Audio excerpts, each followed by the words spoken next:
When I was a kid, I used to think that pork chops and karate chops were the same thing. I thought they were both pork chops. And because my grandmother thought it was cute, and because they were my favorite, she let me keep doing it. Not really a big deal. One day, before I realized fat kids are not designed to climb trees, I fell out of a tree and bruised the right side of my body.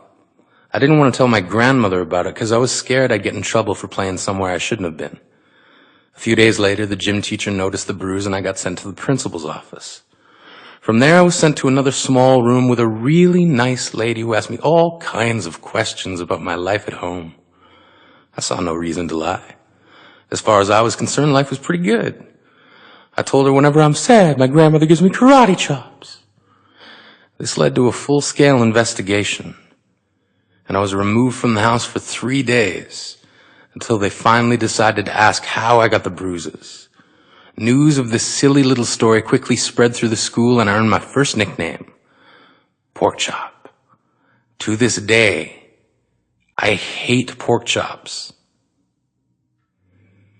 I'm not the only kid who grew up this way, surrounded by people who used to say that rhyme about sticks and stones.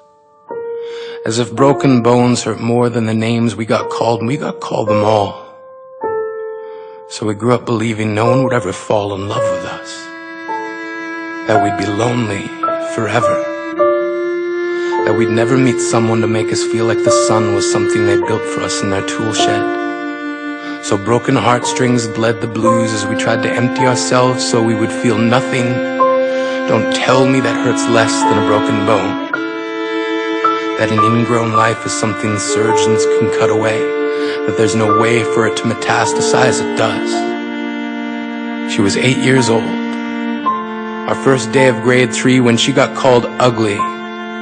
We both got moved to the back of class so we would stop getting bombarded by spitballs. But the school halls were a battleground where we found ourselves outnumbered day after wretched day. We used to stay inside for recess because outside was worse. Outside we'd have to rehearse running away or learn to stay still like statues, giving no clues that we were there in grade 5. They taped a sign to the front of her desk that read, "Beware of dog." To this day, despite a loving husband, she doesn't think she's beautiful because of a birthmark that takes up a little less than half her face. Kids used to say she looks like a wrong answer that someone tried to erase but couldn't quite get the job done. And they'll never understand that she's raising 2 kids whose definition of beauty begins with the word mom. Because they see her heart before they see her skin. Because she's only ever always been amazing. He was a broken branch grafted onto a different family tree. Adopted. Not because his parents opted for a different destiny. He was 3 when it became a mixed drink of 1 part left alone and 2 parts tragedy. Started therapy in 8th grade, had a personality made up of tests and pills, lived like the uphills were mountains and the downhills were cliffs, 4/5 suicidal, a tidal wave of antidepressants, and an adolescence being called pauper. 1 part because of the pills, 99 parts because of the cruelty. He tried to kill himself in grade 10 when a kid who could still go home to mom and dad had the audacity to tell him, "Get over it."